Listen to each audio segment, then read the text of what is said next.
I'm here with Alexander Merkel, editor-in-chief of the Duran. Alexander, let's take a look at what's going on in Germany. And before Angela Merkel goes as chancellor, it appears that she has some more surprises up her sleeve for the German public. And I'll start with an article via Breitbart, which has the title Germany to Force Internet Providers to Hand Over Data Passwords of People Accused of Hate Speech. Angela Merkel's government is preparing a new bill that will force internet service providers, ISPs, to hand over data, including passwords of those accused of engaging in hate speech online. Minister of Justice Christine Lambrecht, a member of the Social Democrats, SPD, is preparing the bill, which will force service providers, email hosts, online retailers, and others to give the government the usernames, passwords, IP addresses, and more of suspects. MDR reports Lambert was slammed by many over the proposal, with Hamburg's data protection officer Johannes Kasper calling it an attack on privacy. Quote, the fight against the ugly phenomenon of right-wing extremism and hate crime apparently acts as a door opener for a comprehensive expansion of state control powers, end quote, he warned. The German minister defended herself and the bill, claiming that the passwords and data would only be requested as part of a court order and only in serious cases. Quote, it is not a question of asking for passwords en masse. It is completely wrong representation and not at all the point and purpose, she said. Alexander, what do you make of this news in Germany and in general, what's going on as Angela Merkel fades away into the Well, sunset? let's talk about this news because, of course, one of the things that stands out from that discussion. I mean, one of the immediate things that stands out is that the minister who is proposing this extraordinary law is, of course, a social democrat. In other words, she is a left-wing, a member of the left-wing party that is propping up Angela Merkel's coalition, whose support has now fallen to around 11%. The SPD used to be, along with the CDU that Merkel heads, one of the two dominant parties in Germany and in German political life. It has provided Germany with chancellors in the post-war years of the eminence of Helmut Schmidt, and and it is inconceivable to me that once upon a time the SPD would have gone along with anything similar or comparable to this. And of course, in Merkel's case, she presides over this government. And Merkel likes to call herself the great proponent of liberalism. Let us be very clear. What this law is asking for is for the private information, data information, of people who are only suspects to be provided, admittedly following a court order, but a court order made presumably in court proceedings of which these people will not be party, presumably only the social media agency involved will be a party, and which the disclosure of which seems to me to be a very grave violation of their privacy rights. And privacy rights are part of human rights under Article 8 of the European Convention for Human Rights, of which, of course, Germany, as a member of the European Union, is a signatory.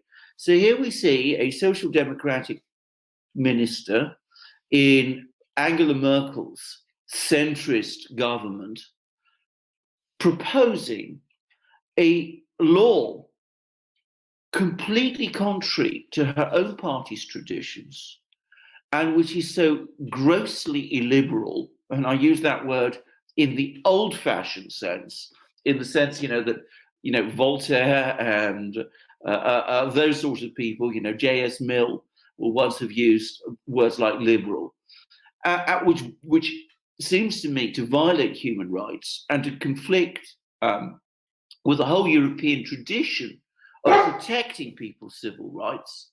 And apparently it's been done. And it's been done in Germany, a country which, for very obvious and well-known historic reasons, has always up to now been extremely sensitive to protect privacy rights and to uphold human rights. So this kind of reminds me of taking what happened with the FISA courts in the US one step further. I mean, that's listening to you, that's what this reminds me of. Secret courts that are going to be, asking the ISPs for this information because they have suspicions of people who have committed hate crimes, whatever that means, whatever that word even means. But Alexander, do you think that this is Merkel's way of safeguarding the CDU and the SPD's control of the German government by targeting the AfD with these Yes. types of laws? Yes, the answer is straightforwardly yes. I mean, that was the other point that, you were asking me what all this is all about. I mean, it is not a coincidence, surely, that the German government, the centrist German government, is now is now going ahead with these extraordinary laws, which, as I say, violate privacy and human rights at the very time when they are being challenged by the AfD, which they are openly and repeatedly accusing of engaging in hate speech. And you're quite right. I mean, what is hate speech? I mean, there are various laws around Europe and in all sorts of places which define, criminal offences that you can commit in terms of words that you utter. But a blanket expression like hate speech, which has never really been defined in any law, can be used to, close down anybody or anything. So, I mean, this is an extraordinary law, and it's clearly directed, it seems to me, at the AfD, and is intended as part of a campaign against the AfD. Germany, I should say, has a very large and very active alternative, internet media. Some of it very left-wing, incidentally, much of it very left-wing, some of it aligned inevitably with the AfD. And it seems to me that here again, you see the people at the center, the militant center, if you like, rather like the Democrats in the United States, and they're pressing ahead with a crackdown on internet speech with the intention of denying their political opponents, both on the left, Die Linke, and on the right, the AfD, a medium to express their views. The SPD is worried about the rise of the Die Linke, or potentially about the rise of Die Linke, and the CDU is worried about the rise of the AfD. So that's where this law comes from. But it is wrong. It is anti-democratic. It violates human rights. It infringes free speech, and it infringes on privacy rights. But to go back to an earlier question that you made, I expect we're going to see an awful lot more of this. And I don't think it's just coming from Merkel, by the way. I'm sure all sorts of other people in Germany, within the governing parties and within the German centrist political establishment, will now want to promote more of these laws in order to maintain control at a time when they sense that their legitimacy and popularity is draining away. Yeah, this is authoritarian, I would say, in nature. I think it's undoubtedly authoritarian, number one. And number two, do you think this is Germany's a test case and this will spread throughout the entire EU? Yes, I think it will, because Germany has historically, because of its past, been one of the countries that has stood out against this sort of creeping authoritarianism. I mean, so did France once upon a time. But of course, with France, that went long ago. The French are now as authoritarian as it gets on these issues, especially with Macron as president. But, even under Hollande and Sarkozy, it had already started. With the Germans now following that lead, of course, it's bound to spread elsewhere. So this may be the way that the neoliberals and the neoconservatives and the Brussels elitists put together in order to stop the rise of the nationalist populist movements, the Salvinis, the Orbans, Yeah. the Dudas, all these types of political parties and political movements, the Farages, which Yeah. are looking to bring in that nation statism back to their Yes. country. This may be the way that they're seeing to put into place Yeah. in order to stop that. Yeah, absolutely. And I mean, can I just say you also see something like that, these kind of views being increasingly articulated here in Britain, with people going after, as I said, obviously the Farage and people like that. They're also being used against, the left. There is now a concerted attack in Britain on a left-wing publication called The Canary, which has also been, opposed to interventionist wars and all those sort of things. So, I mean, clearly there is an attempt to clamp down and control all this because the power, the people who are in power, don't like to be challenged in this way. And they see that people who are unhappy with the sort of centrist policies, if they incline to the right, they will go to the IFD. If they're social conservatives or they have concerns about immigration, they will go to the IFD and they will read on IFD websites and media sites, of which, as I said, there are many in Germany. And as I said, Germany also has a very active internet conversation on the left also. I should say that I'm in contact with people from both ends in Germany. And clearly, the powers are worried about that. The CDU is down to about 25% of the vote, I'm told. The SPD is down to around 11% of the vote. These were the two parties that used to get between them around 80% of the vote in Germany. So it gives you an idea how far they've fallen and are falling. And so they are trying to control every aspect of the media space and to silence alternative voices. It won't work. Ultimately, people always find a way around. They will in Germany. And already we see how even people in Germany, even somebody in Hamburg being, by the way, an SPD-led city historically. I mean, Hamburg has always been politically on the left. So it's interesting to see someone from Hamburg, an official from Hamburg, criticizing a proposal by a SPD minister.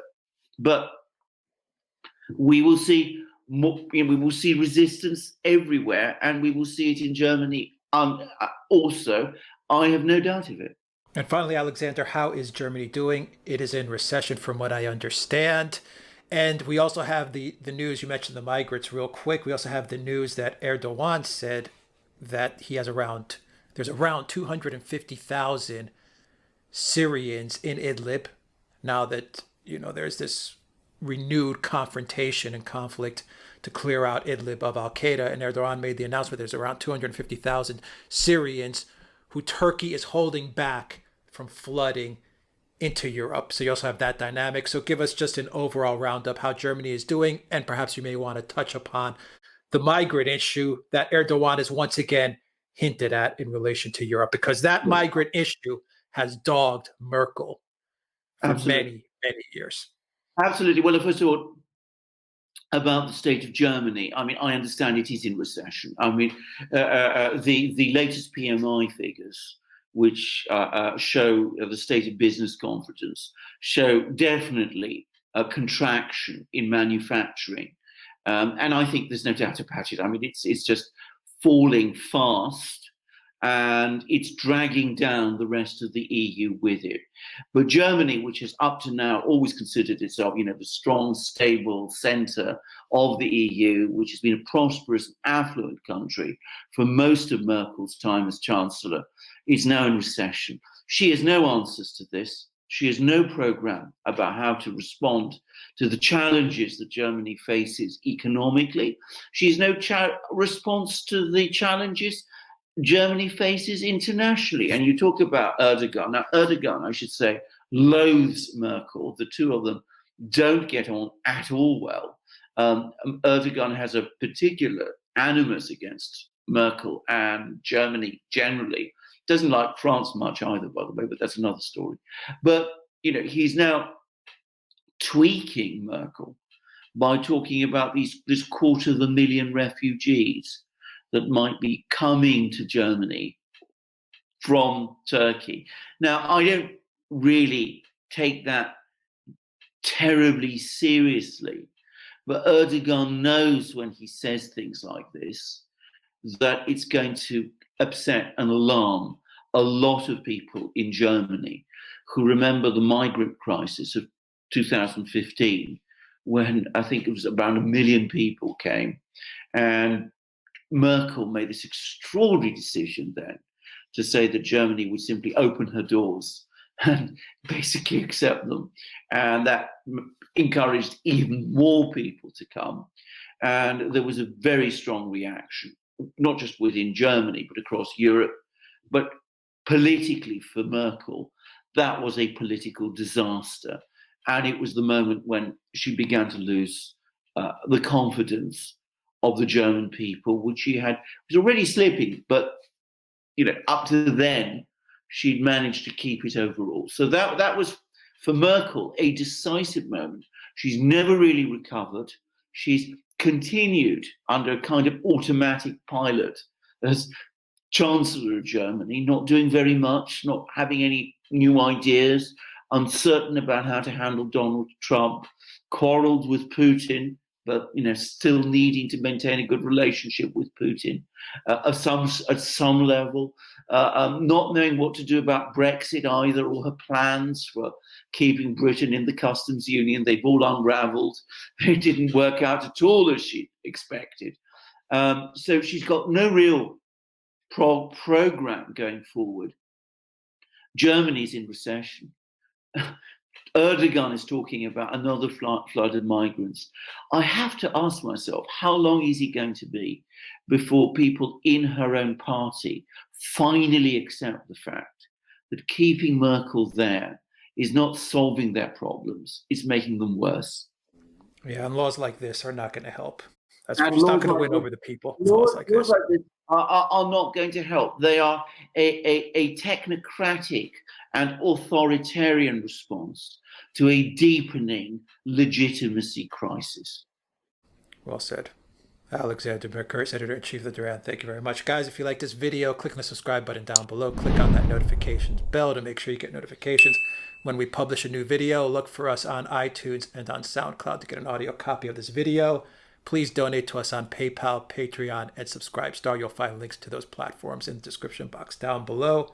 And also look for our videos on BitChute.com and DuranVideo.com. We post all our videos on those two platforms. And download the Telegram app to keep in touch with everything that's going on in the Duran community, including discounts to our Duran shop, 20% off using the DRN20 coupon code, 20% off magic mugs, 20% off t-shirts, long sleeves, hoodies, and 2 new ebooks, one on Ukraine, one on Epstein, with a foreword written by Alexander. Indeed so. 2 amazing ebooks, if I may say, both covering what we've said on our programs, in our videos, and as Alex rightly says, prefaces which I've written, but we worked on at the Duran in our various discussions, crystallizing our understanding of these 2 scandals. And they're the 2 big scandals at the moment in the United States, or so they should be. But there is a strange contrast between them, because here you have one scandal, which is Ukraine-gate, which is the one that commands all the attention. There's, people talk about them on, talk shows and wall-to-wall coverage on television and in, the New York Times and the Washington Post and the Atlantic and the New Yorker, and you have all these lawyers and all these clever people discussing and writing about it. When you drill down, it's a scandal about absolutely nothing. Nothing has happened. There was no crime suggested over the course of Ukraine-gate. Even the Democrats couldn't find a crime. Incredibly, they haven't even found evidence of wrongdoing. All they managed to put together is certain guesses about something which they call wrongdoing, a quid pro quo, except I don't believe it even was. So, I mean, it's a vast amount of time and energy spent debating and discussing something that doesn't really exist. It's very peculiar. By contrast, you have this other enormous scandal, which is the Epstein scandal, which is a real scandal. There were multiple crimes, scores of them, real victims, people you can actually, talk to and speak to, who have been horribly and horrifically injured over many years. You have, real perpetrators, really evil individuals. I mean, I don't like to use the word evil very often, but I mean, I can't think of any other word to describe what Epstein was doing. And yet, the extraordinary thing about this Epstein scandal, even though, as I say, it is a huge scandal, is how little coverage there is. You go to the media, you go to television, you go to, all the various journals and proliferate the US, and hardly anybody talks about it. And it's because at the core of both scandals, there are the same people. The elite wants to promote the Ukraine scandal because they see in Donald Trump someone who is a threat to themselves. And the elite, the same people, want to avoid talking, to suppress all discussion of the Epstein scandal because they're implicated in it. So you have massive attention for the scandal that is the scandal about nothing, and complete silence about the other scandal, which is this massive scandal about real crimes that happened and which were perpetrated against real people over decades. So this is what we explore in these two books. And we go into this in detail, both in the body of our books, which are based on what we discussed in our videos, and in our two prefaces. But of course, as Alex said, and I'll just quickly remind everybody, we also have all these other great things in our shop, our magic mugs, our shirts, not just the long sleeve t-shirt I'm wearing now, but short sleeve t-shirts, polo shirts, hoodies, hats, stickers, all those great things. You can find them all on our shop. You can still get, by the way, not for much longer, the discount on those items, DRN20. It covers the books too, incidentally. So go to our shop, buy those things, buy these, wonderful items for yourself and for your friends. Also go to our books and learn some serious and important things. DRN20 is the discount code. Alex will tell you how to do it. Just put DRN20 on the checkout page. You'll see the coupon box. Put that in. You'll get 20% off all merchandise. Alexander Merkel, Editor-in-Chief of Duran. Thank you very much. Until next time, everybody, take care.